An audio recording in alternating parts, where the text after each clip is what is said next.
días, es un placer verles.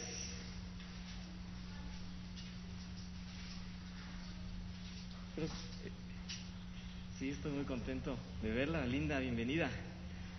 Hace como 4 semanas hablé por teléfono con Linda y le digo, ¿cómo está, Linda? Y me dice, pues me siento desanimada, me bajaron las defensas.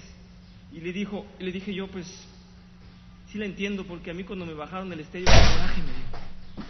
Pero me dijo, no son las defensas del carro, son mis defensas del carro. Ah, bueno. No, es que sí da coraje cuando le roban a uno, pero no, en este caso, digo, estaba con las defensas bajas, pero ya se animó, ¿verdad? Inyecciones y vitaminas, y licuado de lagartija en las mañanas, y ya estuvo. Qué bueno, es un placer verles. Mientras reparten las hojas, les comento también, la hermana Tracy estaba muy dolida, les pido que oren por ella, porque una serpiente le mordió a uno de sus perros, bueno, a varios perros, a 2, 3 perros, y murió el más querido, el favorito perro. Entonces sí es triste, los perros hacen parte de su familia, ¿verdad? Dijo un hermano, pues también son humanos. Digo, no, son muy queridos, pero los perros no son humanos. No sé si les tocó, pero el día de la resurrección estábamos en La Palapa y me dijeron, hermano Paco, allá hay una serpiente muy grande y muerde. Y le dije, ¿y cobra? Dice, no, gratis. Vaya, pues hay gente así que luego no le entiende a uno lo que uno quiere decir. Esperemos que nos entiendan esta mañana. Vamos a orar para que Dios no diga mentiras y que el Señor nos abrigue a todos en un espíritu unánime de sabiduría y de verdad. Padre Santo, te damos gracias esta mañana porque nos tomas en tus manos siendo tan hermoso, siendo perfecto, siendo excelso, Señor, siendo lo más divino, lo más puro. Y nos amas tanto, Señor, y nos has regalado vida este día para celebrarte el día de hoy y para escuchar un poquito de tus mensajes, de tu palabra, de lo que vas a traer en el sermón, para cantarte alabanzas, para glorificar tu nombre y levantar nuestras manos y decir que tú eres nuestro Dios. Gracias por esa paz, ese gozo, privilegio de tener un día más de vida en ti. Gracias, Padre Santo. Te lo dedicamos y yo te suplico que me des la forma de transmitir a mis hermanos lo que me has enseñado, y en humildad te pido, por favor, Señor, y por tu misericordia, danos palabras correctas para decir solamente lo que tú quieres transmitir. Bendícenos, llénanos de tu verdad y danos un hermoso día esta mañana, Señor. En nombre de Jesucristo te lo pedimos. Amén. Bien, la semana pasada habíamos iniciado con este programa de 2 pasos, más bien de 2 sesiones, acerca de los pasos de la salvación. Hago un resumen de lo que vimos la semana pasada rápidamente. Decíamos que los pasos de la salvación son aquellos ingredientes que vienen en el regalo tan grande de la gracia, y que esos pasos de la salvación nos han sido dados porque sin uno de ellos y sin todas esas características que el Señor tenía previstas en nosotros, sus salvos, no podemos recibir la gloria del Señor, no podemos estar delante de Él en su reino. Y bueno, mi intento más grande, mi finalidad más grande es reconocer el carácter de la gracia, el carácter general de la gracia, cómo es tan completo, reconocer la responsabilidad humana también, y apreciar y agradecer con mayor intensidad y con mayor conocimiento todas las partes de esta salvación. Entonces habíamos hablado de que ese orden de la salvación corresponde a una lógica en la forma en la que el Señor nos toma de estar en un abismo perdidos y haber nacido todos en muerte espiritual. Cómo nos lleva de ese extremo a estar en su presencia, a adoptarnos como hijos suyos y a ser parte especial y esencial de su pueblo. Ese viaje del fondo y de las tinieblas es muy grande y contiene muchos efectos en nuestras vidas. Decíamos que esos pasos de la salvación son cambios espirituales, cambios que tal vez no podemos ver, pero que estudiando la palabra del Señor los vemos muy bien delineados. Entonces eso nos va a permitir también tener un más grande espectro, una más grande visión de lo que es la gracia. Había yo dibujado hace mucho, como siempre, que la caída del hombre en un estado perfecto en su creación había sido oscuridad y perdición, y ahí estábamos abajo y estábamos perdidos. Pero el Señor, por medio de su santa cruz, y solamente por ese último pacto y nuevo pacto que derrumba todos los demás pactos y que los cumple todos, por la sangre de Jesucristo volvíamos a su presencia y estábamos ya ante Él. Antes estábamos en Él, ahora estábamos ante Él, pero ya no estábamos más perdidos. Y decía yo que la cruz entonces es el más grande suceso y el más valioso para los creyentes. Ahí se cumplía todo esto que vamos a ver ahora. Entonces, fue muy buena la pregunta por aquí de Tito la vez pasada, porque es normal, ¿verdad? Cuando vemos los pasos de la salvación, preguntamos si deben ser graduales, si deben ser de uno por uno, y si a todos se nos tienen que presentar. Sí, sí son necesarios. Sin embargo, también hay que saber que no para todos es tan evidente y no forzosamente para Dios son consecuentes. Para nosotros sí. Nos llaman, hacemos de nuevo, nos convertimos, creemos, nos arrepentimos. Entonces, hay un camino. Pero para Él no necesariamente. Él lo hizo todo en un solo acto. Quiero pintarlo un poquito diferente esta vez para que lo apreciemos mejor. Y se me ocurre como, no sé si como escaloncitos o como niveles. Si no hay el número 1, no puedes pasar al número 2 y sucesivamente. Pero así como primero somos llamados, luego regenerados, convertidos, etcétera, así el Señor puede decir en un segundo, tú estás acá. Quiere decir dos cosas: que todo está bajo su soberanía y que pasó por todos en su voluntad en el tiempo exacto. Espero que esto resuelva un poquito la pregunta de Tito, ¿verdad? Porque, por ejemplo, aquel que estaba en la cruz, el que estaba a un lado de él, ¿verdad? Mucho hemos discutido sobre esto y es un excelente ejemplo. ¿Qué podemos notar en ese caso de ese ladrón que estaba a un lado de la cruz y que sí creyó? Porque vemos cómo el Señor nos presenta, como siempre, una manera hermosa de poner un equilibrio perfecto. El Señor nos dice que aquí estaba el incrédulo y aquí estaba el que sí creía, y nos presenta el bien y el mal perfectamente ahí en esa ilustración, y nos dice que el que no creía protestaba y lo maldecía, pero el que sí creyó le dijo: Señor, llévame contigo, ¿verdad? Quiero estar contigo, acuérdate de mí. Entonces, ¿qué podemos ver al menos que sí sucedió en esos pasos de la salvación en esta persona? Fe, creyó. Entonces al menos podemos detenernos aquí. Al menos por aquí hizo una pausa, creyó, la manifestó y el Señor se lo llevó inmediatamente, ¿sí? Habrá algunos salvos que el Señor no le tome más que un segundo decir: este es mío, y lo convierta de negro a blanco en su perfecta soberanía. Eso es indiscutible. Lo único que quiero estudiar es cuáles son cada uno de ellos, cómo es que sí son consecuentes, y vamos a ver si lo puedo expresar. Les sugiero y les acepto todas las opiniones, preguntas, comentarios, sobre todo si son acerca de esta clase en este momento. Me va a dar mucho gusto, porque es como nos enriquecemos. No hay pregunta tonta y no hay pregunta que no nos reafirme y que no nos ayude a todos, ¿verdad? Para entender. El primer paso de la salvación, decíamos que para poder ser llamados teníamos que el Señor habernos escogido. Ya que entendimos que el Señor nos escogió en su plan perfecto desde antes de la creación, decimos que hay dos tipos de llamados: el llamado general y el llamado o universal, y el llamado eficaz. ¿Alguien gusta explicarlo rápidamente para irnos pronto? Es únicamente un resumen. ¿No? Bueno, el llamado general decíamos que era universal, era a todo mundo. En ese llamado no forzosamente, y es más, no hay salvación para nadie. Simplemente el Señor se presenta y dice: yo soy el camino, la verdad y la vida. Nos presentan una Biblia, vemos una iglesia, escuchamos una alabanza, vemos a Dios manifestado. Es un llamado universal. A nadie convierte, a nadie convence. Simplemente se presenta a Dios y dice: aquí estoy. Es el llamado universal. Cuando el pastor predica, es un llamado universal. No sabemos quién tomó la predicación. Cuando vamos a evangelizar, es un llamado universal. Cuando compartimos el evangelio, es universal. Pero el llamado eficaz es aquel en el cual obedece la persona correcta, la persona perfecta, que estaba destinada por el Señor para creer y convertirse. Entonces, ese es el eficaz. Ya vimos los dos: llamado universal y llamado eficaz. El siguiente: nadie puede ver el reino de Dios si no nace de nuevo, le dijo el Señor a Nicodemo. Le estaba diciendo a ese judío que ninguna de sus características de linaje, ninguna cuestión de sus orígenes en el pacto de la promesa de Abraham le iban a valer. Que ahora tenía un nuevo pacto, que estaba destituida ya esa idea por el pacto último y más valioso de todos, que era el que venía en Jesucristo. Muy bien.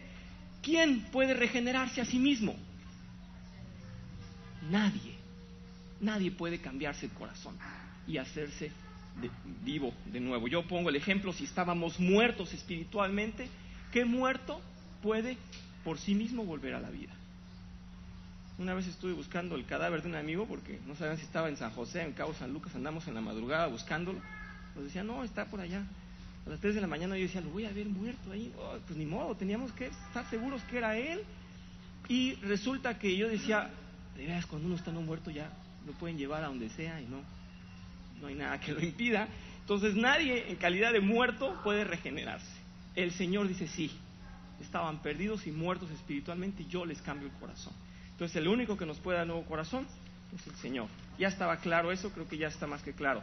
La conversión, decía yo que es un fenómeno de reacción en el cual al ponernos un nuevo corazón, pues vemos todo diferente. El que estaba muerto no sabía nada, estaba en la oscuridad, estaba perdido. Al ponerle las pilas como a un juguete, ¿verdad? Pues empieza muy bien a activarse. Y la conversión era empezar a hacer cosas de las que no teníamos conocimiento. De pronto una alabanza, una predicación nos sabe bonito y algo nos mueve y ya las cosas de antes ya no nos empiezan a gustar. Todavía no somos realmente salvos, no conocemos el Evangelio tal vez a fondo, tal vez no tenemos una práctica cristiana, pero ya empezamos a experimentar cosas nuevas. Esa es la conversión. El siguiente paso, entonces, es la fe. La fe nos es dada también, nos es dada. Dice Filipenses en el capítulo 1, versículo 27 al 30, voy a leerles nada más la parte del 28 por ahí que dice, para ustedes en cambio es señal de salvación y esto proviene de Dios, porque a ustedes se les ha concedido no solo creer en Cristo, sino también sufrir por Él. O sea, se nos concede la fe. No a todos les es concedido el creer. Eso es el Señor el que lo otorga.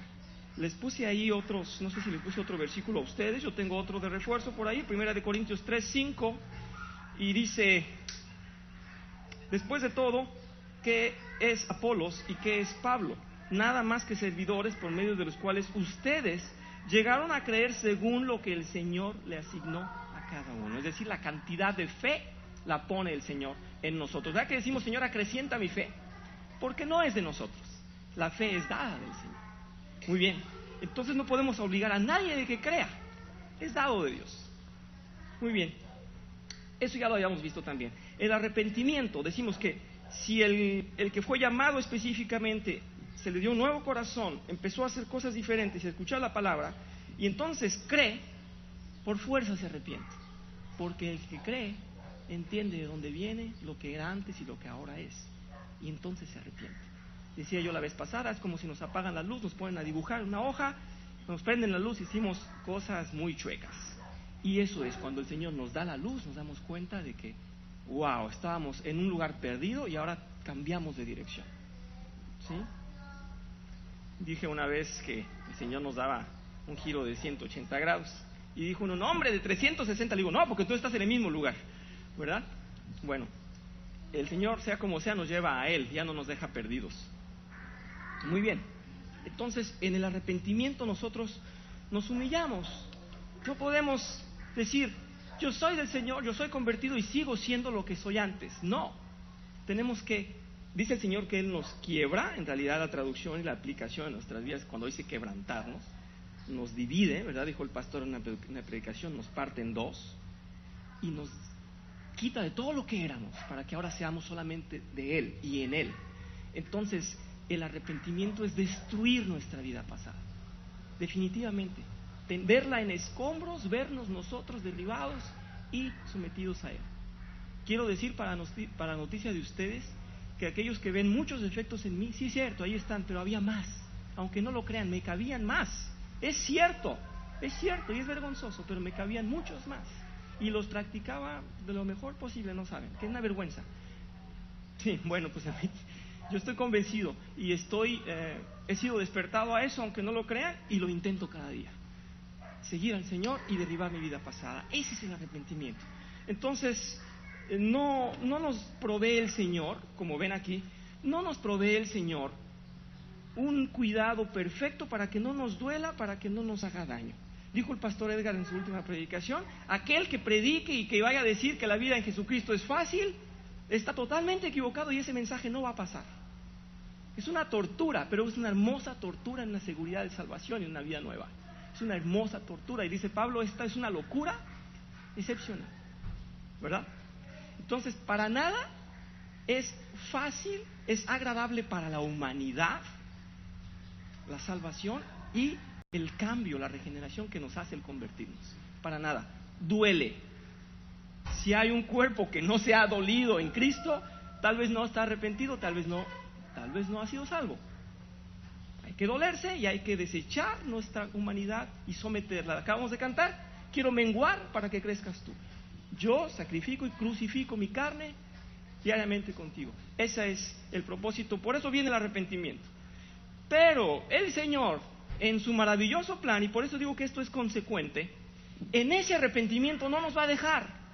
Así como Él requiere que nosotros estemos sometidos y, como dice Él, molidos, así Él trae la justificación para nosotros. Y es la que viene inmediatamente. Y ahí nos quedamos la vez pasada. Yo recuerdo que en una de las materias en la universidad, la psicología nos decía: no te sientas culpable por nada de lo que hayas hecho, justifícate. Y se acabó el problema. Las bases del panteísmo, de lo que es todo lo que es, ya lo hemos hablado también, el budismo, el hinduismo, son de ahí, ¿verdad? Justifícate, respira profundamente, dice un amigo, profunda, respiramente, y no hay problema. Si te justificas, entonces todo está bien, tienes paz con el mundo. Y no es cierto. Si yo ofendí a alguien, ¿qué me gano con respirar tranquilamente si ya lo ofendí? El Señor nos justifica cuando después de ese arrepentimiento no nos deja ir. Dice: no te preocupes, yo voy a tomar todos esos pecados que sí valoraste, que sí aceptaste, que sí entendiste, los voy a echar al fondo del mar y yo te justifico en la cruz. La condena que tú traías por la ley, y la ley que nos hizo ver en qué pecaste, yo la cumplí, dice Jesucristo, y yo te justifico. Y es un acto. No hay muchos actos de justificación. No nos justifica a la mitad. Es un acto completo. Vamos a leer, por favor, lo que anoté para ustedes. La justificación es el acto que Dios ha hecho en nosotros, otorgándonos el título de justos. Nos ha librado de la condena. En 1 Romanos 4:25 dice: Él fue entregado a la muerte por nuestros pecados y resucitó para nuestra justificación. Quien quiera ir de una vez, vamos a Romanos 8. Romanos 8, versículo 1, del 1 al 2.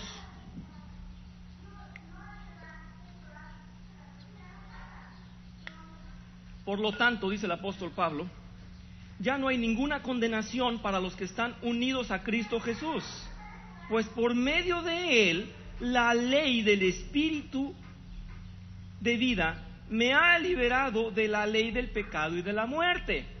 Aquellos conflictos que hemos tenido con quienes todavía exaltan la ley mosaica, la ley de Moisés, dice: ya no hay ningún peso para los que crean en mí. Y el Señor Jesucristo está muy claro, y lo pusimos en el boletín ahí también, con otra cita, el mismo propósito. Ya no hay ley que nos dé una condena, porque ha sido dada esa justificación, esa justicia nos fue dada por el sustituto. Vamos a seguir leyendo. Recién hemos dicho, al hablar de la fe, que entendemos ser salvos cuando declaramos con nuestra boca y en conformidad del corazón a Cristo como el Redentor. Esto lo dice Pablo el apóstol en el libro de Romanos. Pero en el siguiente versículo dice: porque con el corazón se cree para ser justificado, pero con la boca se confiesa para ser salvo. Entonces es para ser justificado que creemos. Primero creemos y luego somos justificados. Entonces por eso ponemos primero la fe, el arrepentimiento y luego la justificación. Está muy clara la secuencia. Es muy importante resaltar que la justificación ha sido una obra completa. Jesucristo ha muerto como sustituto nuestro y ha cumplido nuestra condena. No hay nada que debamos hacer para mejorar nuestra redención. Es decir, el precio está totalmente pagado. La ley no tiene ya ningún peso de condena sobre nosotros. Por eso decimos que ya no vivimos bajo la ley o la condena, sino bajo la fe, ¿verdad? Por gracia, como regalo. Muy bien. Entonces, si hay quienes critican, qué bárbaros en esa iglesia, dicen que la ley ya no existe. Yo nunca he dicho que no existe. Allí está, nos representa, es nuestra personalidad imitando a Dios, es el requerimiento más grande, escrito por su dedo, pero somos librados de esa condena. Muy bien. ¿Alguna duda, por favor, hermanos, acerca de la justificación? Escucho a todos, de veras. ¿No? El Señor pagó por nosotros. Muy bien. Ahora sí, vamos adelante. Sí, Señor.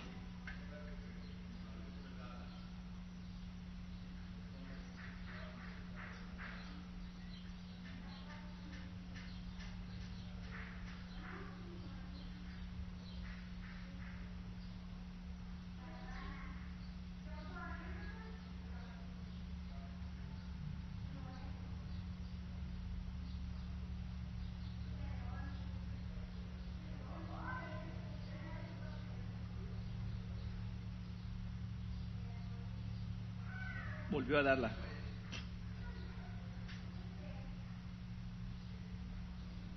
Muy bien. Y por eso fue dada nuevamente, y no solamente ahí, sino más adelante en Deuteronomio fue vuelta a dar. Es más, Jesucristo viene y la confirma. Dice, no vine a abolirla. En ningún momento usó la palabra abrogar. Dijo, nunca vine a quitarla, al contrario, vine yo a cumplirla. ¿Sí? Nadie más podía cumplirla. Entonces fue completado en ese acto de la cruz, en la justificación. Muy bien, entonces ya no hay ley que nos condene.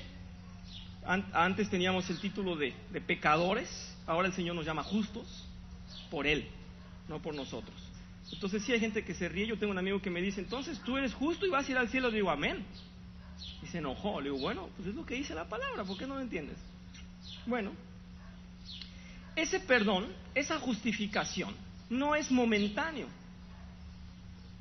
Ese es para toda la eternidad, esa justificación.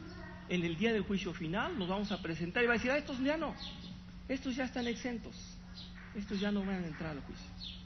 Ya estamos justos ante el Señor, ya nos puso esa etiqueta, estos son justos, es lo que Él dice. Pero fíjense, como una historia increíble, al que era condenado, el Señor lo saca, paga por él, lo libera y además dice, yo lo adopto. Y ahí viene la adopción. Vamos a leer el paso de la adopción, ¿en qué consiste? Dice, el paso de la adopción es sin duda el más hermoso de toda la obra salvadora. Dios expresa en la adopción lo inmenso de su amor para los suyos, en su amor incomparable. No hay otro amor tan grande como el de Él. Él mismo es amor, ¿verdad? En el nuevo pacto ya no hay diferencia alguna entre judíos y gentiles. Todos los que crean en Jesucristo y sean justificados son adoptados por Dios como hijos legítimos. Es importante notar que el pueblo de Israel nunca tuvo esa distinción. Ahora los cristianos somos los hijos de Dios por medio del pacto de Jesucristo, el nuevo pacto, el nuevo y el último, ¿verdad? Quiero aclarar que en la corriente esta hebrea y mesiánica y judía mesiánica y que nos quieren llevar a los antiguos entendimientos hebreos, hay una muy mala explicación de esto. Lo quiero por favor poner en ustedes, pónganme atención. Todo hombre perdido, porque así nacemos todos, todo hombre al nacer estaba totalmente muerto en espíritu, ya lo hemos dicho. Ninguno era hijo legítimo de Dios. En el aspecto espiritual estamos diciendo, ¿sí? Adán fue creado, Jesucristo fue engendrado, pero ninguno de nosotros tenía el mérito de poder decirse que era hijo de Dios, ¿sí? Abraham y toda su descendencia también estaban totalmente perdidos. Había una promesa. Se les dijo, ustedes poblarán la tierra, ustedes son mi pueblo, los voy a educar, los voy a llevar, les voy a traer un salvador, pero no se les dijo, ustedes son salvos, nunca. Todo hombre, al creer en Jesucristo, es llamado regenerado, tiene fe, es arrepentido y justificado. Y entonces lo adopta el Señor. ¿Tiene necesidad Abraham de que lo adopten? Sí. Pero David, Josué, todo, sí. Todo el pueblo de Israel, la antigua nación de Israel, ¿tienen necesidad de ser adoptados? Claro que sí. Solamente en Jesucristo son adoptados. Pero este entendimiento que viene a llevarnos a los judíos y que cooperes para que hagan el templo otra vez y que busquen el arca de la alianza, ese entendimiento dice lo siguiente, ojo porque es error lo que voy a decir. Dice, Los judíos serán los hijos, los cristianos son adoptados. ¿En dónde dice? ¿En dónde dice? El nuevo pacto, señores, es lo que tienen nublados. Yo denuncié aquí al señor Joseph Sánchez, y lo digo con mucho cuidado y respeto y con toda la verdad que el Señor me permite. La página que dice entendiendolalabiblia.org es una basura y un anticristo.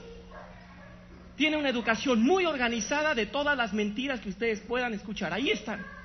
Y se los demuestro. Con una sola predicación entendí 17 errores fundamentales bíblicos y nadie levanta la mano delante de él para decirle que no es cierto.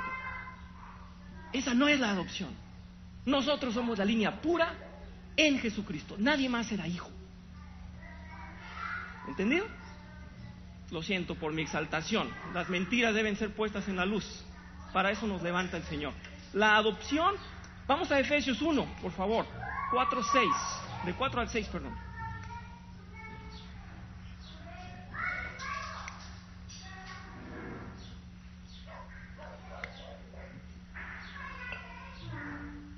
Dios nos escogió en Él, antes de la creación del mundo, para que seamos santos y sin mancha delante de Él. En amor nos predestinó para ser adoptados como hijos suyos por medio de Jesucristo. Nadie más puede ser hijo de Dios, solamente por medio de Jesucristo. ¿Sí? Vamos a Juan 1, versículos del 11 al 13, por favor. Cuando habla de Jesucristo y dice que vino a lo que era suyo, dice así: vino a lo que era suyo, pero los suyos no le recibieron. Mas a cuantos le recibieron y a los que creen en su nombre les dio el derecho de ser hijos suyos. ¿Sí? Les es dada la fe, les es dado el entendimiento y les da la adopción. ¿Qué dicen los textos de ustedes que les he dado? A los creyentes se nos ha dado la misma herencia de Cristo por medio del Espíritu Santo. Romanos 8, por favor. Versículos 16 al 17. Vean lo que nos dice ahí, es enorme. El Espíritu que los adopta como hijos y les permite clamar Abba, Padre. El Espíritu mismo les asegura a nuestro espíritu que somos hijos de Dios. Y si somos hijos, somos herederos, herederos de Dios y coherederos con Cristo. La misma herencia de Cristo es dada a nosotros. No somos los hijos malos, los hijos que no nos quiere, los que nos tiene tal vez en un rincón, porque veníamos de un mal lugar. Nos tiene en el mismo lugar en herencia. Qué hermoso, ¿verdad? Nos da la misma herencia que Jesucristo. Wow.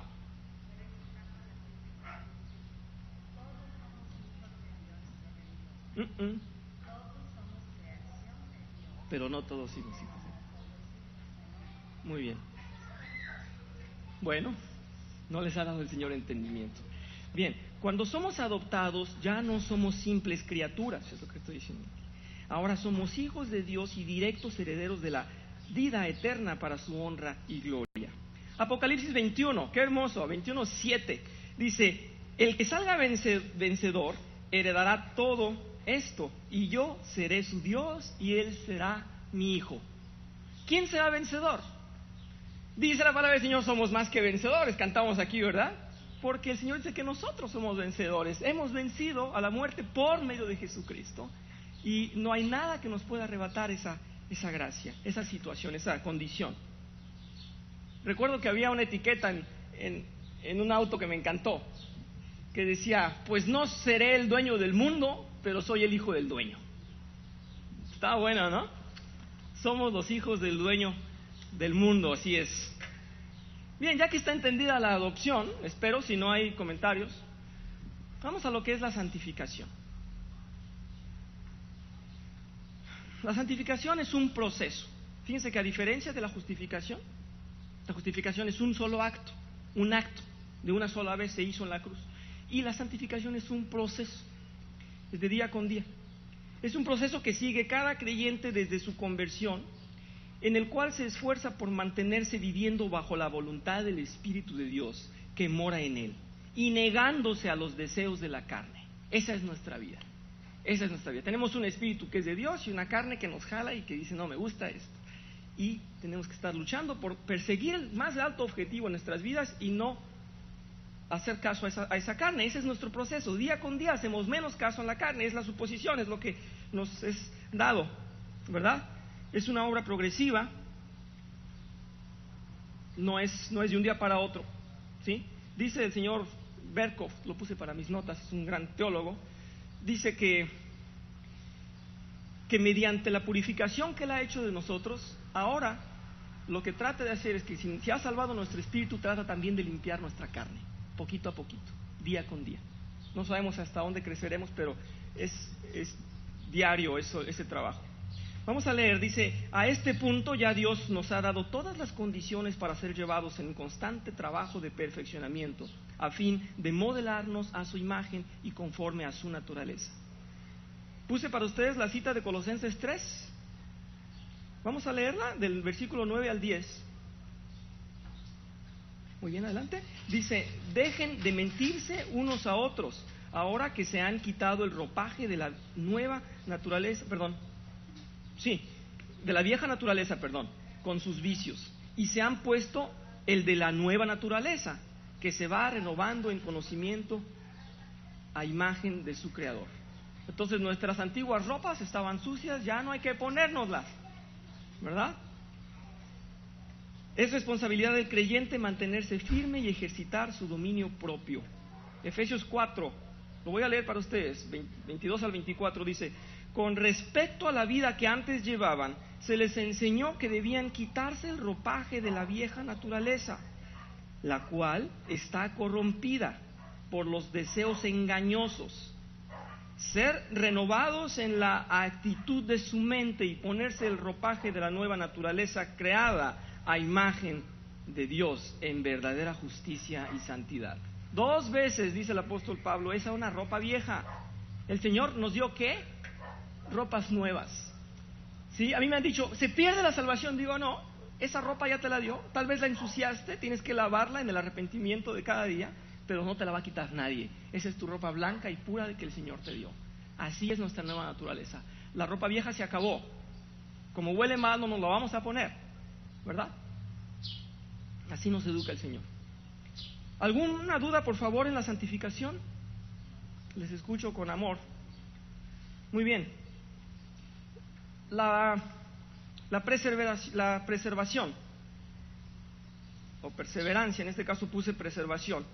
Quiero hacer un llamado a la conciencia muy importante a ustedes, es de que si bien estamos en ese proceso en el que ya soy alguien nuevo, ya tengo una ropa nueva y voy caminando cada día intentando no mancharme, si bien es un esfuerzo que debo hacer, el Señor es quien me mantiene en ese camino y no es por mi fuerza que me mantengo. A ver si está entendido. Vamos a leerlo y después me dicen si hay dudas. Se llama así al hecho de que quienes son salvos se mantienen salvos o perseveran y no se pierden. Esto no es por fuerza de ellos o por ninguna capacidad de hombre. Es por la mano de Dios que los mantiene suyos por siempre. ¿Sí? Voy a poner otro ejemplo, tal vez sea más fácil. Como es tan difícil la vida cristiana y como es tan difícil obedecer al Espíritu y no a la carne, imaginemos que tenemos una de esas cuerdas y que tenemos que caminar por eso que le llaman la cuerda floja, que en realidad no está tan floja, si no, no serviría de apoyo. Pero esa cuerda que ponen tensa de un extremo a otro y que hay que caminar por ella. Pues el Señor nos dice, por ella vas a caminar, porque no puedes irte para ningún lado que te diga la carne, sino en mi espíritu, y ahí derechito, y ahí vas.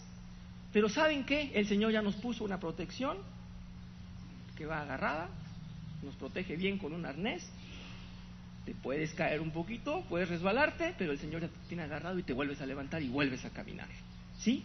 Entonces, ese camino lo seguimos nosotros con mucho esfuerzo, con mucha vigilancia, día con día, pero no nos perdemos, no nos vamos a ir otra vez al vacío en el que estábamos. Entonces, esa es la obra también, ese paso de salvación lo mantiene Él, en su poder, en su soberanía y en su absoluta voluntad, porque no es nuestra. Romanos 8, por favor, versículo 38. Bueno, esto lo hemos cantado ya nosotros también, ¿verdad? Sin embargo, en todo esto somos más que vencedores por medio de aquel que nos amó. Pues estoy convencido que ni la muerte, ni la vida, ni los ángeles, ni los demonios, ni lo presente, ni lo porvenir, ni los poderes, ni lo alto, ni lo profundo, ni ninguna otra cosa, ¿verdad? Ni cosa alguna en toda la creación podrá apartarnos del amor de Dios que Él nos ha manifestado en Cristo nuestro Señor. Entonces tenemos un cable de seguridad que es su preservación. Él nos mantiene salvos, no es por nuestras fuerzas. Muy bien, adelante en los textos. Hemos sido sellados por el Espíritu de Dios y nadie puede arrebatarnos de su mano. No se pierde la salvación. Juan 6:39 dice: y esta es la voluntad del Padre, que el que me envió, que todo lo que me diere yo no pierda nada, sino que lo resucite al día postrero.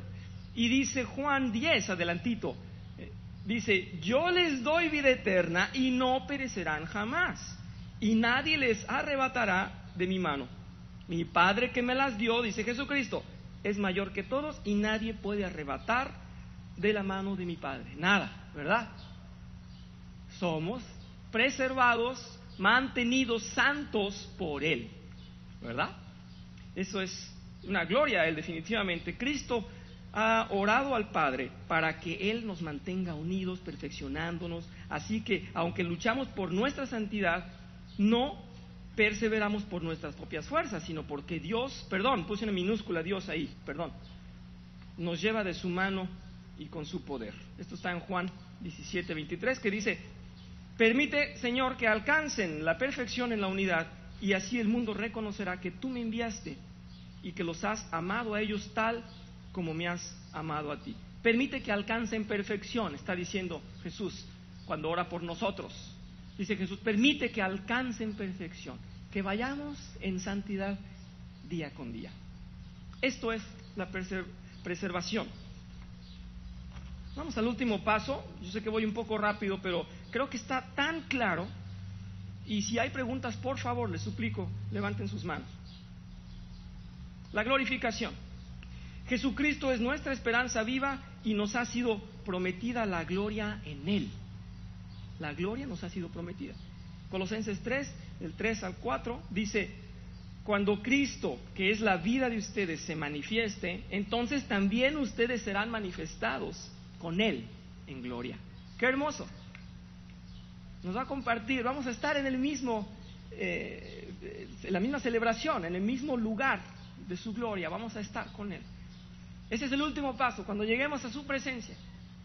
¿En qué paso estaremos ahorita? Yo creo que estamos en la santificación. Yo creo que estamos en la santificación y el Señor nos conserva. Estamos en la cuerda floja, es la verdad, pero con un gancho de seguridad que nadie nos va a quitar. Y es la seguridad de que el Señor nos ha tocado y nos ha salvado. Y que ha cumplido con todos sus pasos, aunque algunos se nos vayan muy rápidos, ¿verdad? Vamos ya a aprovechar este tiempo y tengo otras citas, pero vamos a leer nada más los textos. Dice: Jesús nos dice que estaremos morando con Él y con el Padre, es decir, que los creyentes vamos a disfrutar de su gloria, y no indica que estaremos y nos indica, ahí hay un error, y nos indica que estaremos frente a Él adorándole. Por favor, pongan una S ahí, y nos indica que estaremos frente a Él adorándole. En Apocalipsis dice que lo verán cara a cara y llevarán su nombre en la frente. Es hermoso, ¿verdad? Bien, en general estos son los pasos de la salvación. Si alguien duda de algunas situaciones, por favor, levante la mano. Tengo muchas más citas. Esta es una clase que merecería mucho tiempo. Yo hice mi esfuerzo por darla en 2 solamente. En mis clases de teología lo doy 1 por semana, cada tema por semana. Lo estudiamos al fondo y con mucho gusto lo volvemos a dar para ustedes en el momento en que alguien lo guste ver. Vamos a la conclusión, y ahora sí voy a usar los lápices que les hicimos llegar a algunos de ustedes. Espero que todos puedan seguirnos. En la conclusión hemos visto los pasos de la salvación individualmente y podemos delinear el orden de ellos por su relación de causa y efecto. Sin embargo, en cada persona se presentan en forma particular. Así veremos que 2 o más de los pasos pueden darse simultáneamente, o sea, al mismo tiempo, o que pareciera que uno no se cumplió.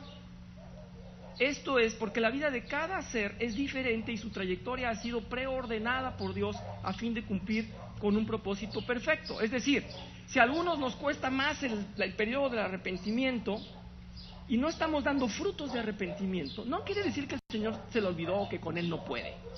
Simplemente a Él le está requiriendo más porque el Señor tiene más tarea con Él para una causa perfecta. Es posible que sea el maestro del arrepentimiento, después nos esté predicando de cómo arrepentirnos y qué se siente y qué glorias se experimentan. En fin, cada uno podemos decir, yo los invito, voy a continuar. Todo hombre nace pecador y debe experimentar los pasos espirituales de la salvación para poder estar en comunión con Dios. No hay manera de que Dios olvide algún paso en el alma de algún creyente o que haya dejado incompleto. Su trabajo ha sido consumado por Cristo en la cruz. Adelante, podemos identificar los pasos de la salvación en los cuales el hombre es activo y que requieren de nuestra atención, ya que somos responsables de participar y actuar cada día en esa encomienda para asumir nuestra vida cristiana. Vamos a hacer un ejercicio, tal como lo dice ahí, dice, en esta tabla podemos apreciar el orden de los pasos de la salvación y en ellos distinguiremos aquellos en los que los creyentes somos pasivos o activos. Somos pasivos en aquellos pasos en los que la obra es hecha por Dios, y nosotros solo somos receptores, sin que nuestra voluntad cuente ni se nos responsabilice. Y somos activos en aquellos en los que sí actuamos y de ellos somos responsables. Como podemos ver, es mínima nuestra participación activa y todo ha sido originado y propiciado por Dios. Vamos al primer paso y quiero que con su lápiz ustedes me ayuden o vamos a llenarlo. En el llamamiento, ¿somos activos o pasivos? Cuando Él nos llama personalmente. Pasivos. Él es el que llama personalmente o universalmente. Si Él ha hecho una obra en ti es porque Él te llamó personalmente y tú no tuviste nada que ver para que Él te llamara. Estábamos muertos. Entonces ahí ponemos una palomita en donde dice pasivos, ¿verdad? Una palomita en pasivos para el primer punto.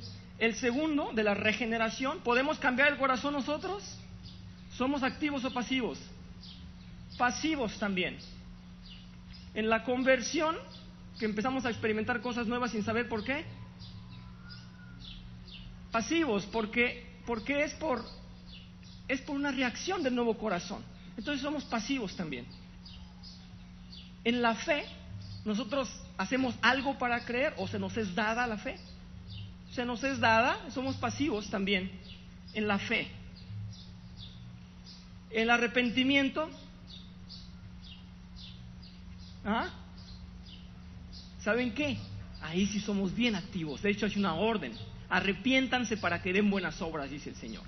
Arrepiéntanse. Quiere decir que si hubo una reacción, aunque ya crees y no sabes qué hacer, híjole, yo creo, pero tenía una vida horrible, dice el Señor, lo único que puedes hacer es arrepentirte. Ya no te va a contar cómo te arrepientas. Me voy a olvidar de ella. Me voy a poner tus pecados en el fondo del mar. Arrepiéntete. Adelante, Gerardo.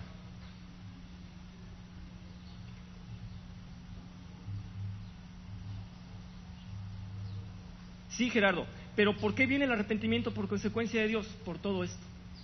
Entonces somos activos, porque nosotros debemos ejercer ese arrepentimiento. ¿Te acuerdas del ejemplo de David? ¿De cómo se arrepintió? ¿Te acuerdas de cómo se arrepintió Saúl? Uno tardó y el otro inmediatamente. Es obligación del hombre. Te puedo dar muchas citas. Si quieren vamos al arrepentimiento. Pero lo único que te puedo decir es que es una responsabilidad. Vamos a terminar mi clase para hacerlo y si tienes eso, con mucho gusto la vemos juntos. Pero en esta, les garantizo, nadie se escapa. Tenemos que ser activos, ¿ok? En el arrepentimiento somos activos. Palomita del lado activo. Muy bien. Entonces, estamos en justificación. ¿Alguien se justifica a sí mismo? Somos pasivos, ¿verdad? En la justificación, somos pasivos. En la adopción, ¿qué hacemos para que nos adopte? Somos pasivos. Muy bien. Bueno, creo que nadie puede ver acá y estoy pintando muy feo, pero... En la santificación, ¿estás seguro? No te pongas serio, si ya hablaste, ¿estás seguro? ¿Estás seguro? Estamos totalmente activos en la santificación. Evitamos el pecado, amarramos nuestra carne, sometemos nuestra naturaleza. Estamos participando en la santificación. En la preservación, ¿somos activos o pasivos? El Señor nos preserva, nosotros no podíamos tener ese cable de emergencia. El Señor nos mantiene ahí, salvos, en su mano, y nadie se lo puede arrebatar a Él. Y en la glorificación, también somos pasivos, totalmente. ¿Cuáles son los puntos? ¿Cuántos son los puntos que nos merecen una responsabilidad de nuestra salvación? 2. Exclusivamente, ¿cuál y cuál? El arrepentimiento y la santificación. Cuando alguien me dice es que yo soy salvo porque ¿tú qué?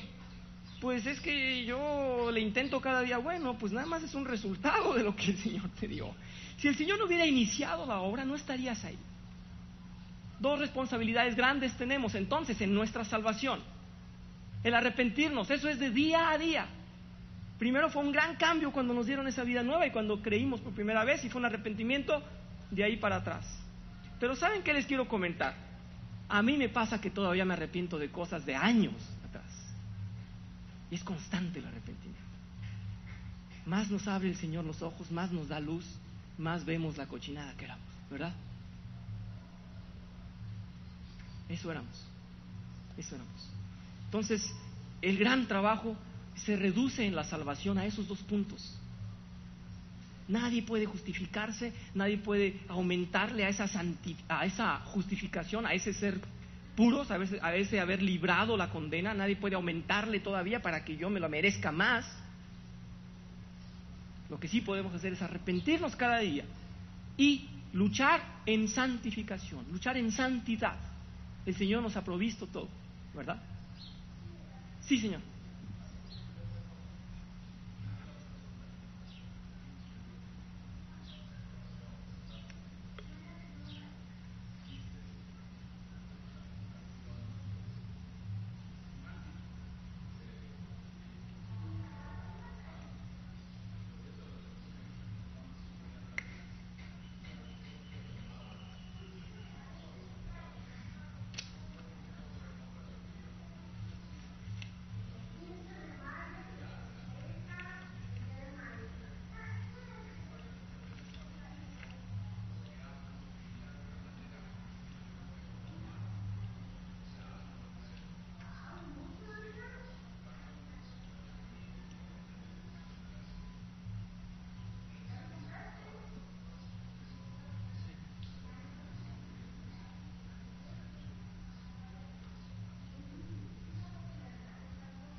Sí.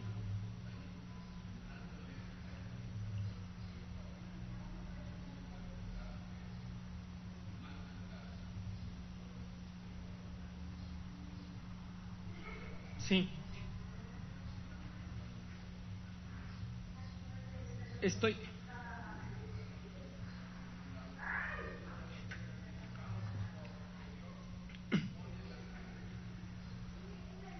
Muy bien. En todas las de Dios, es lo que iba a decir. Algunas del hombre. Muy bien, estoy de acuerdo. Muchas gracias, pastor. Sí, es algo que se me escapaba. Quería decirles esto. Aunque nosotros somos activos totalmente en el arrepentimiento, el Señor es activo. Quiero decir, es del Señor la obra también. Si aquí nosotros no somos, o sea, una crucecita para cada una, si aquí nosotros no somos responsables o activos puramente, el Señor sí está participando en aquellos en que nosotros somos responsables. Él es partícipe definitivamente en nuestro arrepentimiento, Él es partícipe definitivamente en nuestra santidad. Y es cierto lo que el pastor dice, habrá quien me diga, bueno, y me lo han dicho, bueno, pero es que yo sentí un arrepentimiento desde el primer día. Nadie se lo impide a Dios. Lo único que estoy haciendo conciencia en nosotros es que conozcamos cada paso y cómo es que nadie puede decir es que al Señor se le olvidó hacerme uno de los pasos y yo pasé por en medio de algo y no tuve todo ese paquete de la salvación. En general es así. Yo sé que hay casos, me han consultado y me han dicho, pero a ver, si yo ya tuve un arrepentimiento, una conversión y y todo, y luego me alejé durante muchos años, y luego vine otra vez, ¿a poco tengo otra vez que nacer de nuevo? Y que no. Pero cada vida, como lo dije en el texto, cada vida tiene una reacción particular de acuerdo a los pasos de la salvación. El ejercicio que quiero que ustedes hagan también en su corazón es que tomen ese tratado que les he compartido y que analicen cada paso. Y es muy bueno decir, yo no me acuerdo que me hayan cambiado el corazón, yo no me di cuenta, o yo no me acuerdo haber pasado por este paso, y hagan un trabajo de conciencia. En lo personal, se los comparto, a mí sí fue muy gradual, conmigo fue muy gradual el Señor, y yo experimenté una delicia en ese proceso. Ha sido muy difícil, pero ha sido de mucho gozo espiritualmente. Entonces yo les invito a que cada quien también ponga tal vez una palomita o encierre o subraye lo que más le interesa de un paso de la salvación. Y que algunos van a venir preocupados y decir, a mí no me ha pasado esto, ¿qué me pasa? ¿Qué debo hacer? ¿Sí? Pueden consultarlo con mucho gusto, lo haremos en la mejor manera y espero que esto haya sido sobre todo de enriquecimiento para valorar más, decía yo, la obra tan hermosa de la gracia. Ya no les leo mi conclusión, pero la tienen escrita, así es que les doy gracias y espero que en sus dudas por favor se acerquen a mí y lo voy a hacer con mucho gusto. No lo sé todo, esto es una revelación para ayuda y entendimiento del Evangelio. Todo esto está escrito en el Evangelio, no me estoy inventando nada, se ha estudiado, lo dije la vez pasada, por más de 500 años. Y estamos a sus órdenes, espero que les haya nutrido. Vamos a dar gracias al Señor. Padre Santo, te damos gracias, Señor, por esta clase, te damos gracias porque nos permites ver lo inmenso de tu gracia, lo completo de tu obra de salvación, lo complejo y lo misterioso que actúas en nuestros corazones, porque espiritualmente entendemos muy poco y tú nos has llevado en tus manos, Señor, nos has activado con ese nuevo corazón. De antemano te agradecemos que nos hayas llamado y que estemos aquí.